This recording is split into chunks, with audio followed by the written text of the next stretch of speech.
So very briefly, Kay Allison Hammer is an associate professor, and I'd like to compliment Professor Hammer. They just got tenure recently. And coordinator in the Women, Gender, and Sexuality Studies program at Southern Illinois University at Carbondale. Their monograph, Masculinity in Transition, was published in 2023 by University of Minnesota Press. And it received in 2025 the John Leo and Dana Heller Award for Best Single Work, Anthology, Multi-Authored or Edited Book in LGBTQ Studies from the National Popular Culture Association. Their work on queer and trans subjectivities and American cultural production is also featured in Diversity Issues in the USA, Transnational Perspectives on the 2024 presidential election, something I'll come back to in a moment, and I'll pass around the book. Queering Desire, Lesbians, Gender, and Subjectivity from 2024. The Routledge Companion to Art and Disability from 2022. Utopian Studies, Transgender Studies Quarterly, Women's Studies Quarterly, Frontiers, a Journal of Women's Studies, and Norma, the International Journal for Masculinity Studies, amongst other publication venues. Forthcoming works include a chapter in a collection of essays on transmodernism by Edinburgh University Press, and another in an edited collection of trans masculinity in literature. I won't go into the really quite large variety of publications, but there are also several publications coming out on book banning, very pertinent in the US-American landscape just now. Professor Hammer received a PhD in English literature with a certificate in women's and gender studies from the Graduate Center of the City University of New York, where they won the Monette Prize for Best Dissertation in LGBTQ Studies. Hammer has also been a faculty member at the Vanderbilt University and Baruch College in New York City. They have introduced transgender studies to Vanderbilt and at Southern Illinois University, and they aim to bring the subfield to new relevance across the disciplines. Additionally, Professor Hammer was a fellow at the Center for Diversity, Media, and Law in 2024 in a project that was applied for by Andreas Langenohl, Bastian Sebastiani, who I see is online, Christiana Klapia, and Marielle Rice, who's at the University of Marburg. And just to say how Professor Hammer's work has inflected my and our own work in this book, which very presently looks forward to everything bad that has happened in diversity areas after the election of Donald Trump, was published in 2024. We, Melanie Kreitler, my co-editor, and myself needed to end this book on something of a hopeful note, as we were actually not in a hopeful moment at all. We were holding our breath and getting ready for what did turn out to be the worst. And that is, we adopted a concept that Professor Hammer has worked on in more than one publication called Unruly Alliances. And I read from the end of our introduction. This is open access, and I'll pass around the book in just a moment.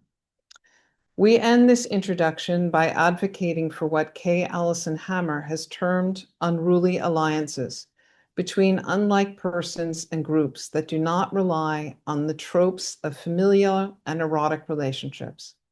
As Hammer writes, unruly alliances transcend the limits of identitarian thinking and offer a vision for a politics of solidarity that can scale up to address gender and race depressions, as well as ecological and economic issues.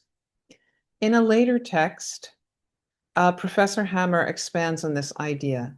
Quote, unruly alliances may form in a variety of locations, on a factory floor, on urban neighborhood, a field hospital, or an isolated geographical location. They be temporary, utilitarian, and with or without pathos. Only mass mobilization across identity categories will affect change. And what we wrote is that we hope to open a space for unruly alliances, and that we would find unruly alliances in the way we counter the institutional gaze by organizing contributions across the voices of different kinds of citizens and minoritized people. It's wonderful to have you here again, Allison. Welcome. Thank you so much, Dr. Olson, for that introduction, and thank you all so much for being here. It is indeed I endeavor to make you excited about trans studies and excited about the intersection of trans studies and the popular, and in this instance, we're talking about popular film. I want to start with a provocative line. I'm warning you in advance. When fascism came, we went to the movies. But before you react, I want to explain. The anti-gender moment in the United States requires both engagement with and distance from the events of the day. And in the gender studies classroom, I have had to balance our obligation to look with our need to look away. In meeting the moment, I wanted to create a class that would form what philosopher Max Scheler once called a community of feeling, where there's a mutual experience in relation to a shared object, and in this case, a film. And in response to my students' fatigue and my own and this need for a common object, I assembled for a seminar an archive of 16 popular narrative films between, wait for it, 1901, so we're starting in the silent era, all the way to 2024. 123 years of trans cinema from the United States, as well as France, Spain, Chile, and Pakistan.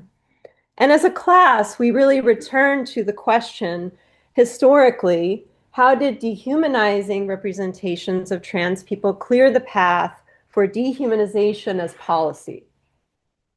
However, after the class has finished, another question has emerged for me, and I do see I have at least a couple of my students online, so I'm curious to hear their feedback. But a question that's emerged for me, which became the topic of this talk, how has popular film contributed to deepening the divisions between cis women and trans folks, and how might film heal these divisions?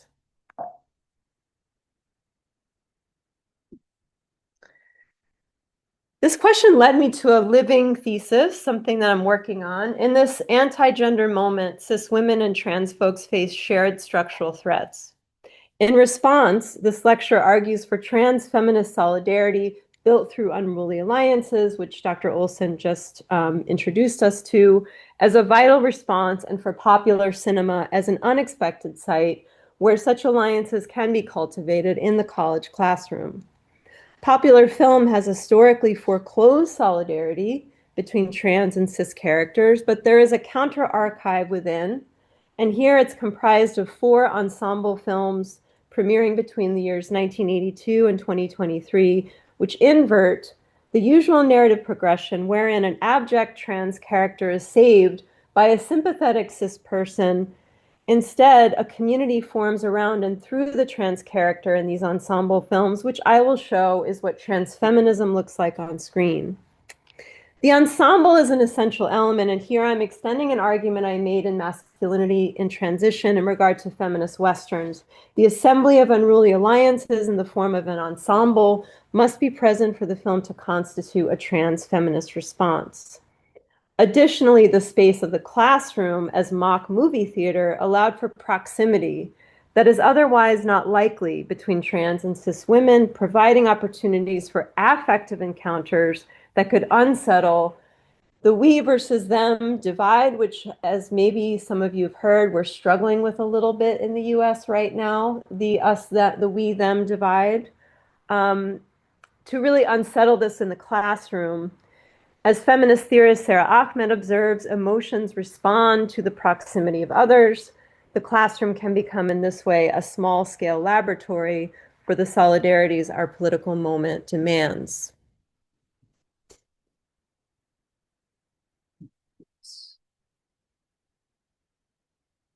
backward. Not quite there. Okay. With the belief, oh, sorry, 1 second. Okay. Read. I think I might be missing a page of my script. Oh no, it's back. Thank you, Felix. It is it is saving paper. Okay, here we go. Okay, let me just get situated here. All right. Okay. While it would be comforting, if I wish I were here to say that the anti-gender moment is a solely American phenomenon, solved by simply getting rid of Trump and electing a big D Democrat. We know the anti-gender politics are global. The far right here in Germany and in the United States share tactics, funding streams, and celebrity figures, and solidarity is the political state. Judith Butler's Who's Afraid of Gender, published also in 2023, has become for me a key text for teaching my students to name what we are witnessing. In the introduction, Butler explains what they mean by the term phantasm of gender. Some of us say finally they explained it clearly, which is that it's an illusion or an apparition that is psychosocial in nature. Illusion does not mean in this case not real, but rather gender is weaponized and works to distill all disagreement into one static negative truth. Gender destroys the traditional nuclear family and replaces it with a bleak, genderless future. Pedophilia runs rampant in their narrative, so the story goes, from kindergarten to university, as gender ideology turns all young people trans. As Hark and Villa claim in The Future of Difference, likewise in Germany, unlikely coalitions have set their sights on eradicating gender, which they understand as an academic concept born in Berkeley, put into policy in Brussels, and allegedly propagated in German universities. This leads to an historic novelty. Mobilization not against feminism, but against gender as academic concept, motivated by what Hark and Villa described as, quote, dread of an imagined dystopia defined by state-ordained androgyny and unisex homogeneity. The far right's actual concern is the maintenance of patriarchal power. The quasi-intellectual wing of the movement in the United States has diagnosed correctly loss of conservative credibility since the Cultural Revolution of the 1960s and 70s. Butler insists that gender is therefore a straw man used to exploit existential fears based in reality, fears linked to climate change, war, economic precarity, gun violence, particularly in the US, broken kinship structures, and more. The preservation of the heteronormative family, a cornerstone of patriarchal power, is then falsely linked to racist causes, and this view finds its expression in the grammars of anti-immigrant fervor, white supremacy, and Christian nationalism. Butler identifies a core struggle. The global far-right coalition encourages its followers to refuse engagement with the texts of our movements. As I've argued elsewhere, the opposition simply refuses to read or to engage in any kind of dialogue. Butler concludes that this is nothing less than a war on critical thought. They write, quote, reading is not just a pastime or a luxury, but a precondition of democratic life. And I've joked with my students that I want this like tattooed. I want a t-shirt because really it is very true what they are saying about reading. Hark and Villa explain the mechanisms by which anti-gender strategically severs solidarities between marginalized groups. This practice, Versemplichung, is the ontologization of difference, the reifying balance of othering, which works in combination with the belief that West is best. After the assaults on women in Cologne in 2015, perpetrated by what Dutch right-wing populist Geert Wilders called, quote, Islamic testosterone bombs, end quote, there was an upsurge in what Sarah Ferris has called femo-nationalism, the idea reworked from Spivak that white men must save white women from brown men. A similar ontologization of difference presents when so-called radical feminists claim trans women can't be part of their movement. They support the androphobic notion that because trans women are haunted by their assigned male embodiment and because they cannot lay claim to a girlhood, they cannot be feminists. Thus, trans women's histories of misogynistic exploitation are presented as brief and shallow. something which suggests that homo and transphobia are the lesser oppressions, and trans women are ineligible for coalitional politics. What Harkenvilla described as Versemplichung is applicable to both the macro scale of the nation and to the micro scale of feminist relationality. At both levels, the mechanism of severance and ontologization of difference divides those who should be allies. These mechanisms are rendered invisible, and they remain so without proper study in a setting like a gender and sexuality studies classroom. Thus, in the United States and in Europe, these critical fields have been defunded, censored, or dismantled entirely in the case of the US. For cis women and trans folks, therefore, the severance of solidarities that results from Versemplichung on both ends of the spectrum means they don't see the common denominator of misogyny in the rollback of reproductive rights on the one hand and trans erasure on the other. An unintended outcome of teaching trans films has been a renewal of my own commitment to trans feminism and its representation in the culture.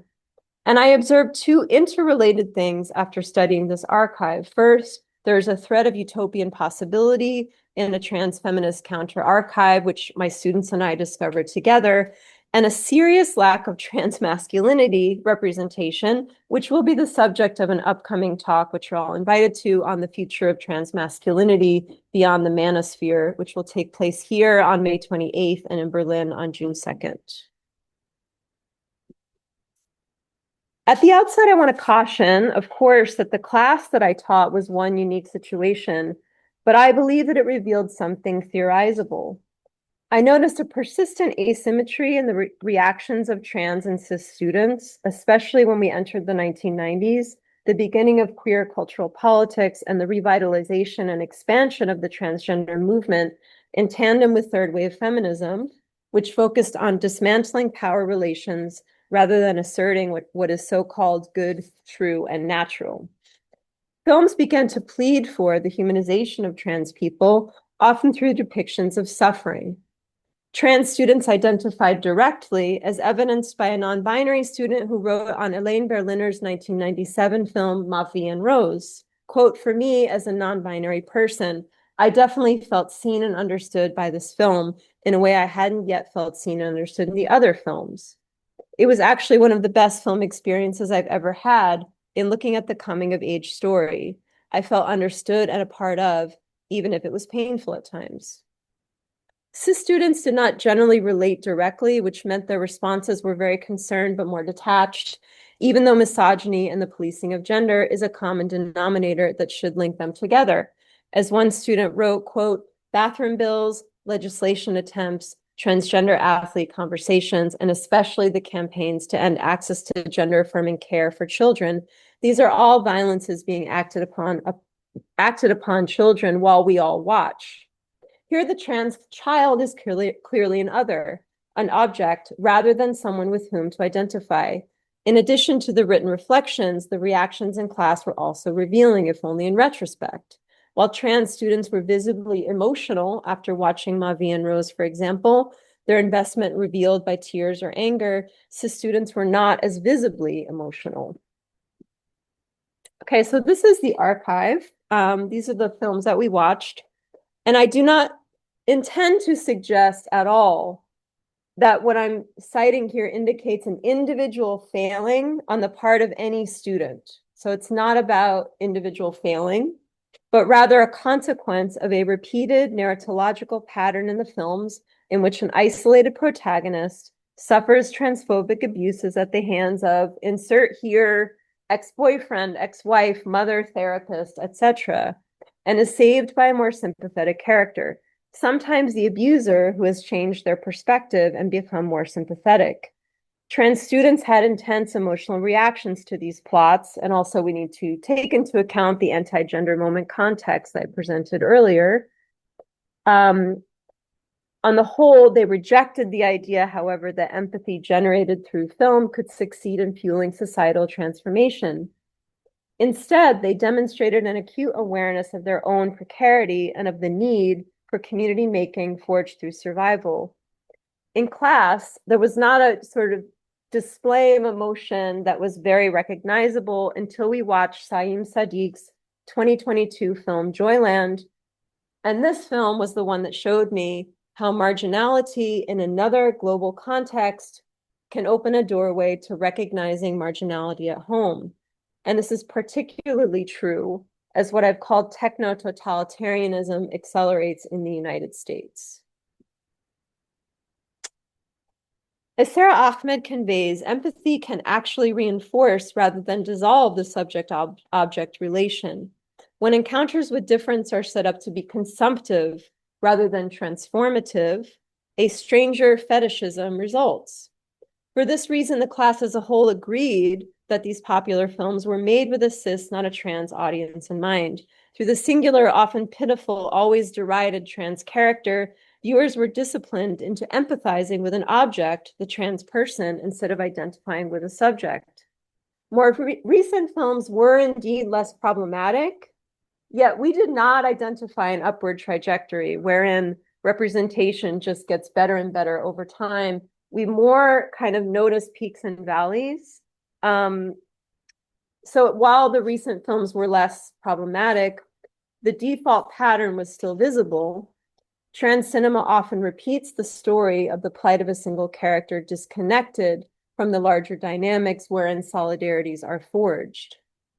And I've been talking for several years now, as Dr. Olson mentioned, about unruly alliances as an intervention. And I want to point out something additional that I've discovered recently, which is that their formation requires that identity groups break with accepted truths often formed within their own communities, not just from the outside. So for cis women, the idea that they are not as oppressed as trans folks, for trans folks, the idea that their struggles are not seen or don't matter for lesbians and feminists. There are good reasons why people feel this way, but it's something to be confronted. Both assume separation rather than affinity, and this serves the far right's agenda of severing solidarities. Solidarities, as Ahmed contends, requires commitment and work across difference, not the assumption of sameness. So we must grapple with the feminist past, taking inspiration, marking the journey, and revising as we go, instead of only discarding, criticizing, and deriding. Adrienne Rich understood the need for empathy when she wrote, quote, "My hope is that the movement we are building can further the conscious work of turning otherness into a keen lens of empathy that we can bring into a politics based on concrete, heartfelt understanding of what it means to be other," end quote. So what has become evident since Rich wrote these lines is that empathy alone is a trap, because it keeps the object of empathy at a distance. The work is to convert empathy into identification. So now we're going to take a look at this counter archive, and I'm going to introduce you to 4 of the films where this distinction I'm drawing, these distinctions, plural, that I'm drawing, really come to life. So the first film is from 1982. It's Come Back to the Five and Dime, Jimmy Dean, Jimmy Dean. This film is a sign of trans feminist possibility that could not be fulfilled when it premiered in 1982. And by bringing it forward, I offer the possibility that it can. Directed by Robert Altman and based on Ed Gratrick's play, the film is set entirely inside a Texas Woolworths, where the Disciples of James Dean fan club gathers in 1975 to mark 20 years since the actor's death. And for those who don't know, a Woolworths was like a discount store. It was kind of at the center of an American small town where you would go and congregate. You would have a soda, you would have an ice cream, and these were very sort of important sites in the mid-20th century. And James Dean was a teen heartthrob. I realize now, like, our young people don't maybe know who James Dean is. So anyway, teen heartthrob. So there would be kind of a soda fountain where you could get a snack. And in the film, there are mirrors behind the soda fountain counter that flash back to 1955, which gives the effect of the past continually bleeding into the present. And Altman thus unsettles the idea of an authentic and static identity as one by one the truth about each character is revealed. Mona, played by Sandy Dennis, has built her life around the fantasy that her son was fathered by James Dean during the nearby filming of Giant. Sissy, played by Cher, has a swaggering sensuality that masks grief over the loss of her husband after her breast cancer. And Joanne, played by Karen Black, is the trans woman whose return unsettles and reframes the group's shared history. While the film's language is outdated, they did not cast a trans woman to play Joanne. We can talk about that if we're interested in kind of what the class and I really kind of discussed around these issues. It is still considered a landmark of early humanizing trans representation. Joanne's transition is depicted with nuance and dignity, and we see an inversion of the familiar hierarchy in which cis characters pity and thus seek to assist or teach the trans character. So now we're going to watch a clip. Turn off God for tonight and have yourself a good time. Well, I won't have a good time as long as he is in here. She. Oh, you are not a she. You're only pretending to be one, just like you always did. Look. Oh. Oh, my Lord. Come on, Juanita. What did he do? Take a look at them. One. There's no strawberry jello in those boobs anymore. Joe, stop it. Stop it. I thought it was funny back then. It's not funny Oh, anymore. hell, Mona, you just pulling her leg, ain't you, Joe? I'm not Joe, sissy. I'm Joanne. What do you mean? Joanne. I mean that, unlike, apparently, all of you, I have undergone a change.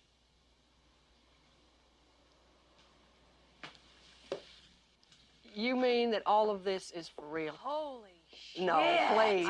I don't believe it. You're kidding me. Oh, my God, no! I swear, my God! That's Good God, disgusting. Mom, the wonders of modern science. It's amazing!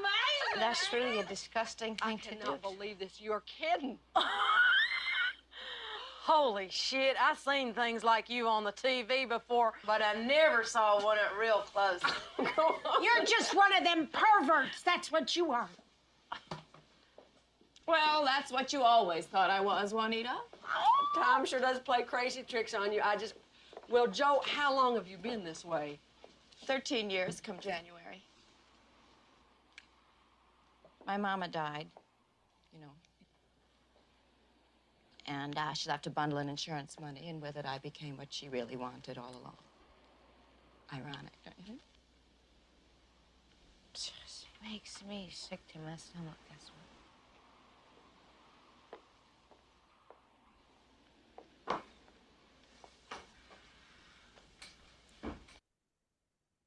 Okay, so the line that really, for me, does it is, unlike all of you, I've undergone a change. And we see that all the characters are kind of stuck in their sort of going nowhere lives. The ensemble dynamics, Altman's mobile fluid camera and the use of mirrors capture the women not as objects, but as subjects viewing each other.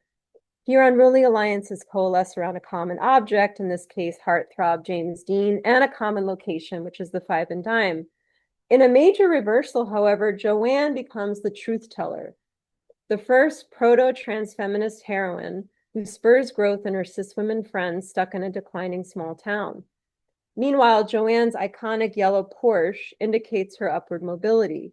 She forces the cis woman to recognize the inadequacy of their lives. She directly names Sissy's husband's infidelity and Juanita's husband's alcoholism, as well as their complicity in the sexual assault Joanne suffered as a young person. While we don't know the outcome, she leads her cis women friends to the conclusion that patriarchy is the binding agent that links their fates. However, as critic Sarah E.S. Sinwell writes about Joanne, she should have opened doors for more complex trans characters, but instead, she was the last gasp of thoughtful representation for years to come.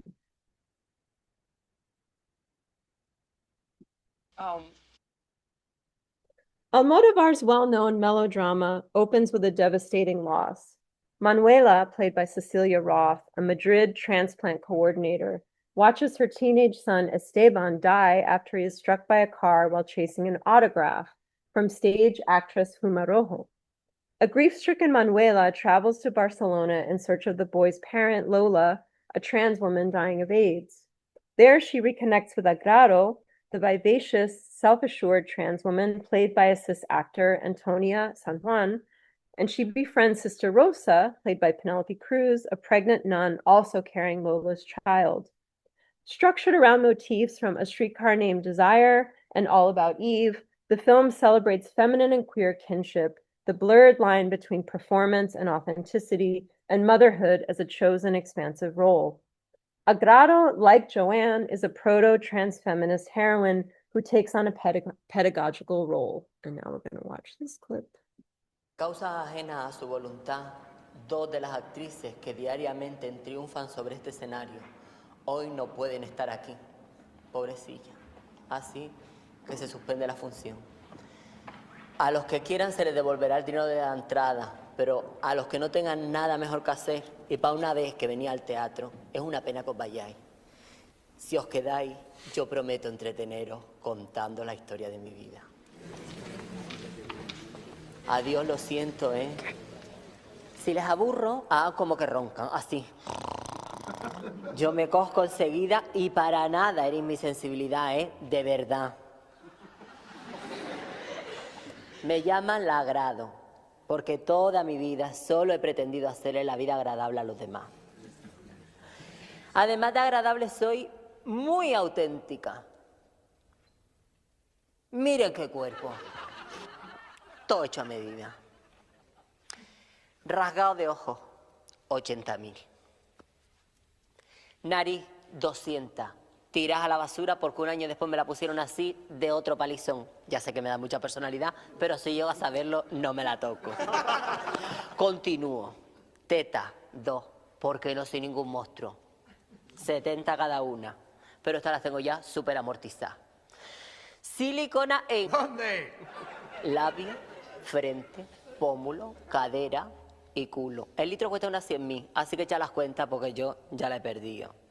Limadura de mandíbula, 75.000. Depilación definitiva en láser, porque la mujer también viene del mono. Bueno, tanto o más que el hombre, 60.000 por sesión. Depende de lo barboa que uno sea, lo normal es de 2 a 4 sesiones. Pero si eres folclórica, necesitas más, claro. Bueno, lo que les estaba diciendo, que cuesta mucho ser auténtica, señora. Y en estas cosas no hay que ser rácana, porque una es más auténtica cuanto más se parece a lo que ha soñado de sí misma.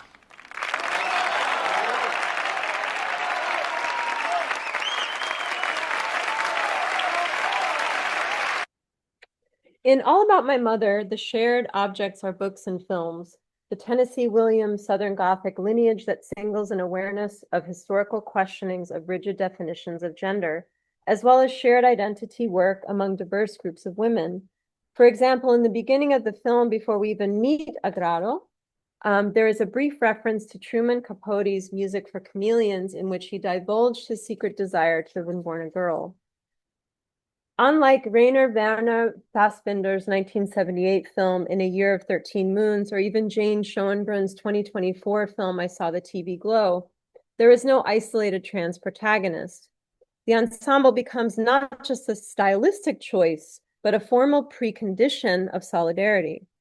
We see how trans feminine subjects can and do buffer an entire community. Once again, the pedagogical hierarchy inverts. The trans woman teach the cis woman. As Susan Stryker insists, transfeminism can ameliorate the impasse of identity, which she believes has brought us to, quote, an absurd level of fragmentation, end quote. This film continues to ask, what about embodiment binds us together? How does stigma attach to various unruly bodies and subject positions?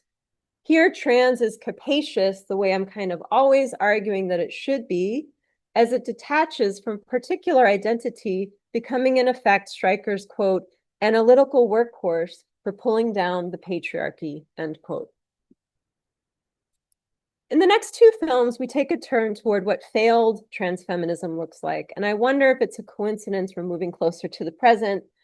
What do we learn when unruly alliances between cis and trans women fracture, or better yet, fracture spectacularly? Cinderella, played by Katana Kiki Rodriguez, a Black trans sex worker, has just been released from prison on Christmas Eve when she learns that her best friend Alexandra, played by Maya Taylor, that her boyfriend pimp Chester has been cheating on her with a cis woman. Cindy sets out on a quest to find the woman, which develops into a rampage across the donut shops, motels, and laundromats of Santa Monica Boulevard.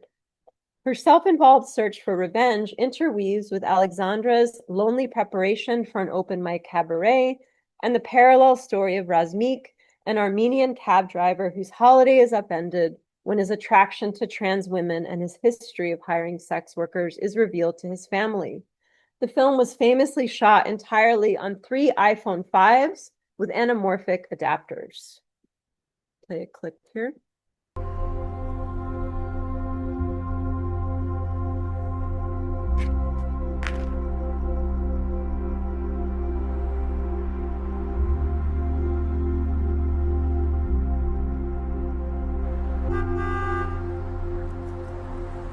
Now let me make my money and go the fuck home.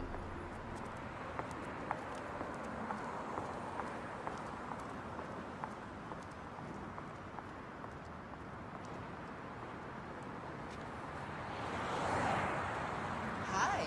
Are we looking for a party? Oh my god. Merry Christmas, you tranny faggot. You pissed on your bro, bitch!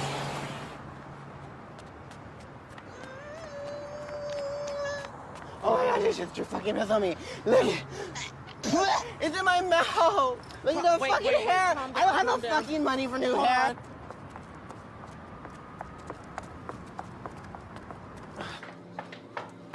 Oh my god. Come on. Take this off. Girl. Here.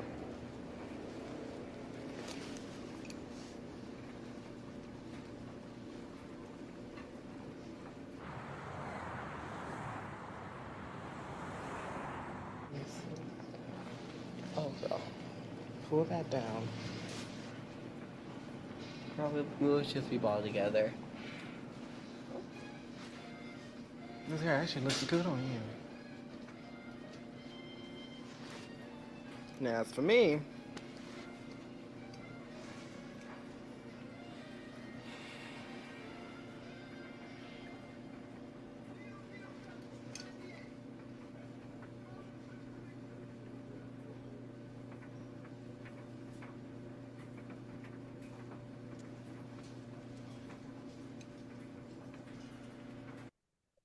The film heeded the call in the United States for more racially diverse trans representation that was closer to reality, and both lead characters are themselves trans and best friends.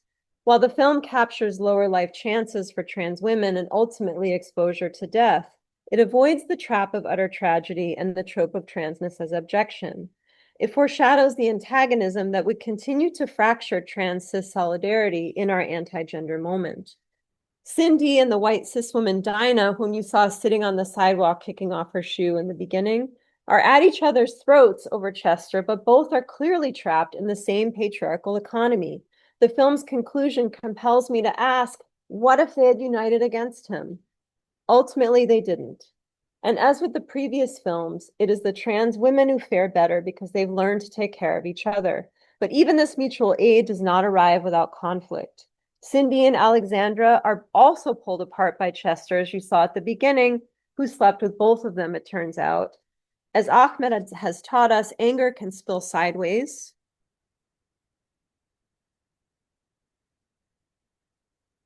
To those who happen to be nearby, showing both the fragility of our feminist bonds and the necessity of solidarity within and across identity categories. Thus, the ending of this tipping point film is hopeful only on its surface. Cindy has urine thrown in her face, and more violence is all but guaranteed. The film is what failed alliance looks like, and it's instructive for that reason. And finally, Joyland.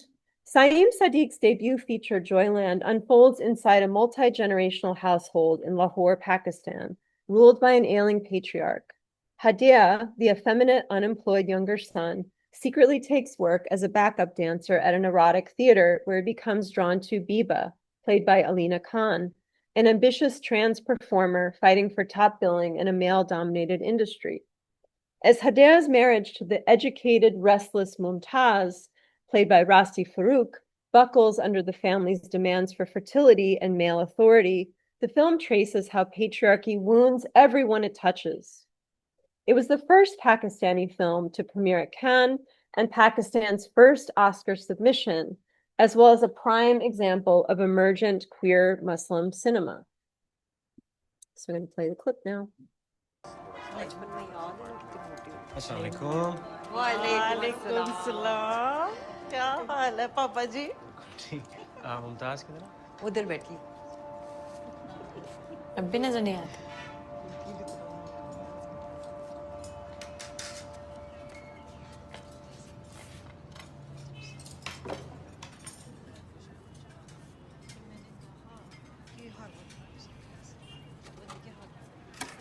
क्या लगा? हाँ Haider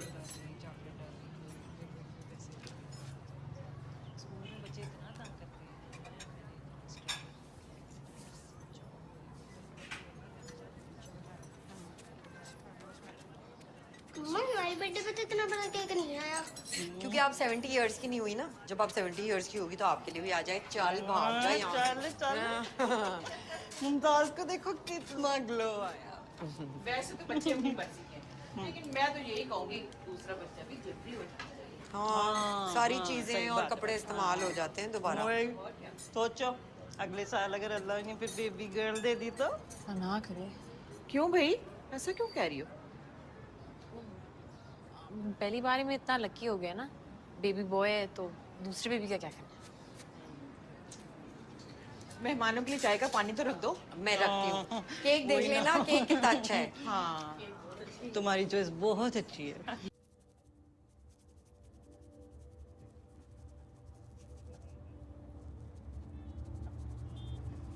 This is now cutting to a scene after Mumtaz has killed herself.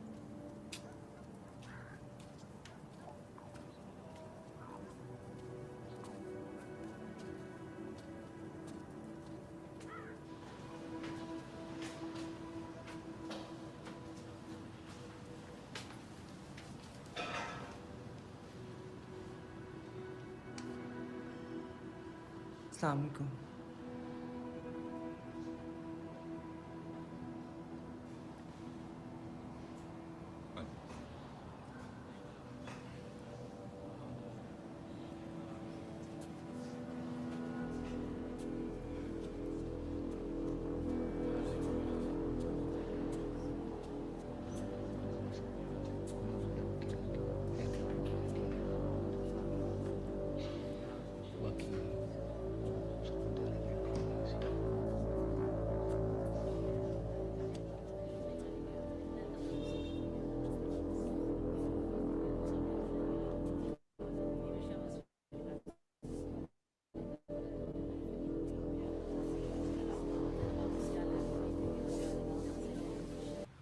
हम सब ने मिलके मारा है उसे।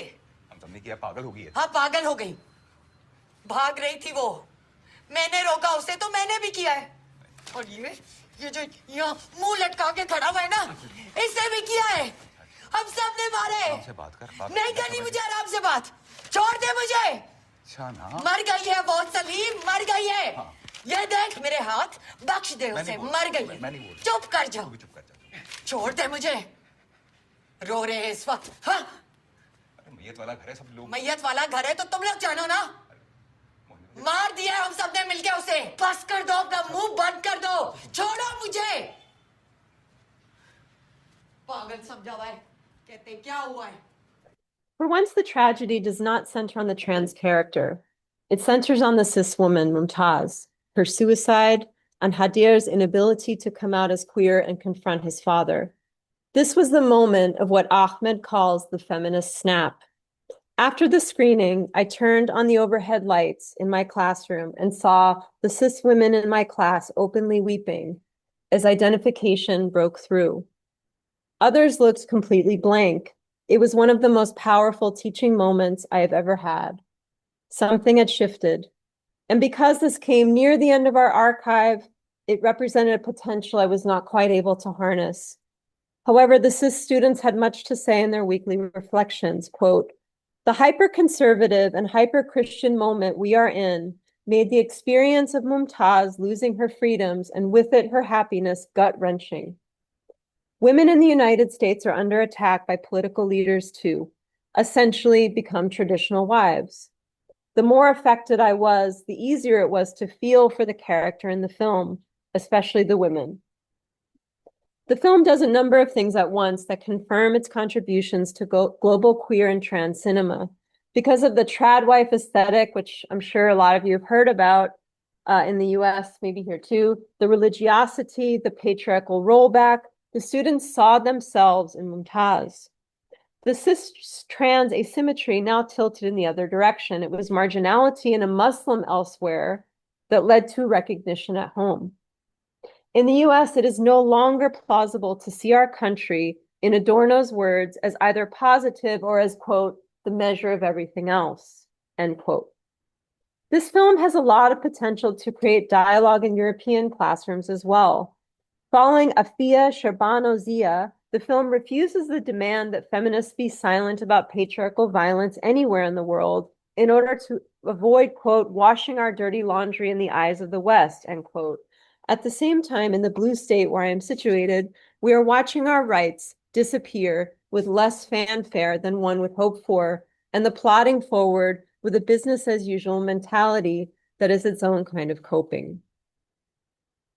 I leave this semester behind haunted by two bookends of our archive, Joyland and Rainer Werner Fassbinder's In a Year of 13 Moons. Both end in suicide, one cis, one trans, and both foreshadow the tragic political consequences of failing to build unruly alliances in our moment. 13 Moons follows a singular trans protagonist, Elvira Weishaupt, through the last 5 days of her life in Frankfurt. She underwent gender affirmation surgery after the man she loved remarked offhandedly that she would be lovable to him if she were a woman.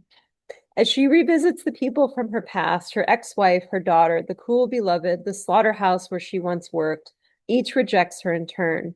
She dies by suicide at the film's close, utterly alone.